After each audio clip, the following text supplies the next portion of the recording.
Sahabat, kemajuan sebuah negara, kemajuan sebuah bangsa dapat juga diukur dari kemajuan kaum perempuannya. Sebuah negara tak dapat dikatakan maju jika perempuan di negara itu tidak maju. Ini adalah kutipan dari seorang politisi di India bernama B.R. Ambedkar. Saat itu India terpana dengan kemajuan teknologi yang dikreasi oleh begitu banyak industrinya. Tapi datanglah kemudian Ambedkar yang menyatakan kepada publik luas bahwa sebuah negara tak bisa maju hanya karena teknologinya. Negara itu tak bisa maju jika mayoritas perempuan tidaklah maju di ruang publik, apalagi hampir di semua negara jumlah perempuan itu adalah separuh dari populasi. Ambedkar di India menekankan pentingnya untuk juga memperhatikan kemajuan kaum perempuan di ruang publik. Pentingnya gender equality. Kutipan ini sengaja kita angkat karena ia relevan dengan topik webinar kita pekan ini, webinar dari Perhimpunan Penulis Indonesia Satu Pena. Topik yang kita angkat mengenai masa depan kebebasan perempuan di dunia muslim. Mengapa penekanannya di dunia muslim? Karena dari riset yang banyak dikerjakan secara internasional, peran perempuan di dunia muslim termasuk yang paling buruk. Karena itu penting kita untuk tahu sebab musabab dari hal ini. Dan yang akan bicara adalah Profesor Dr. Musda Mulia. Ini memang profesor, seorang tokoh muslimah yang banyak menulis untuk tema ini. Saya juga memiliki satu bukunya. Ini buku yang tebal sekali, yang bagus sekali, yang lebih dari 800 halaman. Saya sudah membaca cepat buku ini dan menyukai bab ke-16-nya. Ini bab ke-16 mengenai menawarkan tafsir yang humanis, feminis. Jadi tak cukup hanya humanis, tafsirnya harus juga feminis. Masalahnya sekarang adalah ketika kita berbicara mengenai kebebasan perempuan di dunia muslim, pertanyaannya seberapa bebas yang mau kita perjuangkan. Ketika kita bicara mengenai perjuangan hak asasi manusia bagi kaum perempuan, ujungnya adalah hak asasi manusia versi yang mana? Karena sekarang ini ada hak asasi manusia versi universal PBB, ada hak asasi manusia versi dunia muslim di Kairo. Ini pertanyaan yang penting untuk dijawab, tapi sebelumnya saya ingin dulu mencontohkan 4 tokoh muslimah reformis. Ini istilah yang dibawa oleh Ibu Musda, muslimah reformis. Istilah ini untuk menggambarkan peran seorang perempuan yang aktif di dunia publik, yang ikut berkarya, ikut memberikan manfaat bagi lingkungannya. Namun jika kita telusuri lebih jauh, bahkan untuk muslimah reformis ini tersedia peran-peran yang beragam sekali, dari yang konservatif sampai yang sangat-sangat liberal. Masalahnya hingga di mana kita ingin memperjuangkan konsep muslimah reformis ini. Saya beri contoh dulu 4 tokoh, dimulai dari tokoh yang kita kenal. Ini adalah Cut Nyak Dien.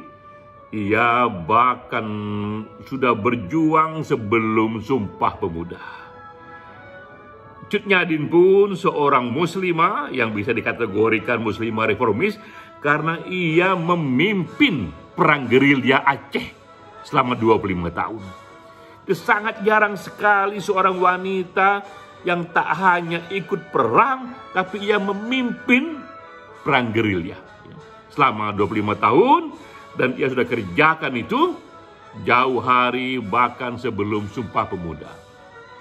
Tapi Cut Nyak Dien di sini saya katakan dia soft reformis, karena peran-peran wanita memimpin perang itu terjadi di banyak negara muslim, yang juga sudah diterima di beberapa negara muslim sebagai bagian dari sejarahnya.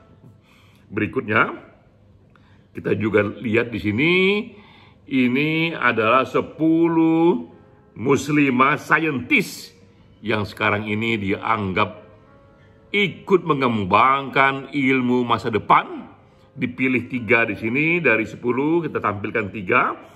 Adalah para muslimah dari Mesir, dari India, dari Maroko, mereka yang terlibat dalam ilmu-ilmu masa depan, yaitu artificial intelligence, DNA genetik, computer science. Inilah ilmu-ilmu yang akan membentuk peradaban industri yang keempat. Saya katakan juga di sini, bahkan di kalangan feminis saintis ini pun, ini termasuk yang soft reformis, karena peran-peran wanita di dunia ilmu pengetahuan juga sudah diterima secara meluas di banyak negara muslim. Lalu kita masuk contoh ketiga. Nah, inilah contoh yang saya sebut hard reformis. Contoh yang kontroversial yang juga dikerjakan oleh, bisa disebut di sini, muslimah reformis. Ia adalah Aminah Wadud, lahir di Amerika Serikat tahun 52, yang kontroversi pada Aminah ini karena ia merasa emansipasi wanita tak cukup hanya di bidang pendidikan, persamaan hak wanita tak cukup hanya di ruang kerja saja, tapi wanita pun juga harus punya peran yang sama di dunia ritus agama, di dunia untuk memimpin ritus-ritus agama. Karena itulah Aminah Wadud, bahkan ia sendiri memulai menjadi juru khotbah sholat Jumat di masjid di Cape Town tahun 1994. Ini peran yang begitu jarang sekali dikerjakan, ya. Terjadi kontroversi apakah sebelumnya pernah terjadi atau tidak. Tapi bagi Aminah Wadud, ia meyakini tafsir yang humanis feminis bahwa perempuan pun punya hak dan harus diberikan peran menjadi juru khotbah sholat Jumat di masjid. Bahkan ia sendiri juga menjadi imam sholat bagi jemaah lelaki dan perempuan. Karena baginya tak hanya laki-laki yang bisa menjadi imam, tapi juga perempuan bisa menjadi imam sholat bagi jemaah lelaki dan perempuan. Karena di mata Tuhan yang penting itu adalah nilai ketakwaannya, kompetensinya soal agama, bukan jenis kelaminnya. Nah, jadilah ini Aminah Wadud, satu tokoh muslimah reformis yang bisa saya kategorikan hard reformis, kontroversial. Bahkan juga teman-teman feminis yang muslimah mungkin juga tidak semuanya sepaham dengan jauhnya kebebasan yang diperjuangkan oleh Aminah Wadud. Berikutnya lagi, ini contoh berikutnya adalah Annie Zonneveld. Ia lahir di Malaysia tapi tinggal dan berdiam di Amerika Serikat. Ia mendirikan Muslim for Progressive Values. Ia sebagai pendiri dan juga sebagai presiden. Dan tak tanggung-tanggung bagi Annie Zonneveld, Muslim yang ia yakini, Islam yang ia yakini juga Islam yang pro kepada isu LGBT, yang pro juga untuk bahkan menjadikan masjid untuk menikahkan pernikahan sejenis, dan itu juga ia sudah kerjakan di beberapa negara bagian di Amerika Serikat. Ini pun saya kategorikan sebagai hard reformis, karena ini termasuk isu baru yang jarang terjadi. Tadi kita lihat, yang soft reformis yaitu wanita memimpin perang, imbauan wanita, itu terjadi di negara Muslim.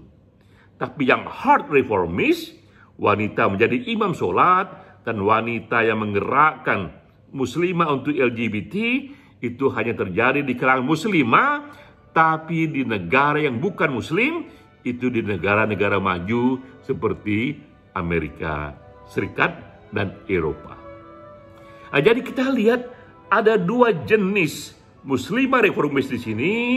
Ada yang tadi jenisnya soft, ini adalah yang hard. Akar dari perbedaan ini adalah dua versi hak asasi manusia. Jika kita membaca sejarah, kita tahu bahwa hak asasi manusia yang menjadi landasan kaum muslimah untuk bergerak dan menafsirkan Quran juga terbelah dua. Awalnya hanya ada Universal Declaration of Human Rights yang dikerjakan oleh United Nations, PBB, sejak tahun 48. Dan ini terus berkembang dengan hak-hak baru. Bahkan sekarang ini, hak para penganut seksual orientasi yang berbeda, hak kaum LGBT, itu pun dilindungi sebagai bagian dari hak asasi manusia. Lalu sebagai responnya, negara-negara Muslim yang menjadi anggota Organization of Islamic Cooperation memberi respon. Bagi mereka, Muslim, dunia Muslim punya versi sendiri atas hak asasi manusia. Mereka mengakui Universal Declaration hak asasi manusia, tapi bagi mereka itu haruslah di bawah kitab suci. Jadi ada hukum syariah yang mensupervisi, dan tak semua dari prinsip-prinsip asasi manusia universal diterima. Nah, dua konsep ini jika kita lihat lebih detail, di manakah bedanya? Ini beda terutama soal pernikahan agama. Berbeda juga soal pindah agama. Berbeda juga soal isu LGBT. Bagi mereka yang meyakini konsep-konsep human right dari Kairo, versi dunia Islam, menurut mereka Quran, hukum syariah sudah mengatur dan posisinya harus lebih tinggi dibandingkan dokumen-dokumen sekuler, bahkan dokumen yang dibuat PBB sekalipun. Namun bagi muslimah, bagi imam-imam yang pro kepada universal hak asasi manusia, menyatakan agama itu hanyalah masalah tafsir saja. Mereka menafsirkan tadi dengan menggunakan yang menurut Profesor Musda tadi, tafsir yang humanis feminis. Mereka menafsirkan bahwa sebenarnya tafsir-tafsir yang berlaku sekarang ini adalah tafsir-tafsir yang sudah bias gender, patriarkal, itu tafsir-tafsir para lelaki. Namun agama bisa ditafsir secara lebih equal lagi sesuai dengan abad 21. Karena itulah dibutuhkan tafsir abad 21 atas agama. Jadi kita melihat di sini muslimah versus muslimah, imam versus imam, tafsir versus tafsir. Bagi mereka, seperti tadi kita tahu ada Aminah Wadud, ia pun juga seorang yang sekuler,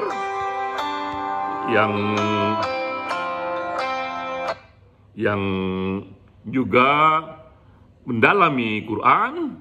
Menurut mereka itu agama bisa mereka tafsir dengan cara yang lebih sesuai pada abad 21.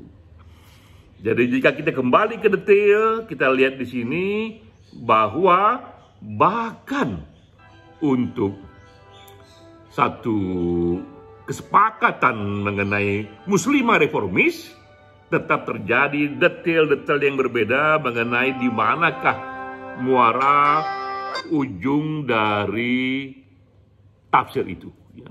Namun sekali lagi, apapun yang terjadi, kita sepakat dengan kutipan di awal bahwa emansipasi wanita, persamaan gender, kemajuan perempuan itu adalah syarat bagi kemajuan satu bangsa.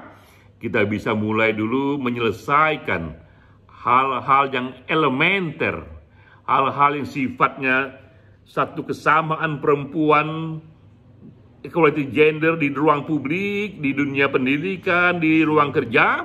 Namun untuk masuk lebih jauh kepada equality gender di bidang ritus agama, apalagi isu-isu LGBT, itu mungkin menjadi isu selanjutnya.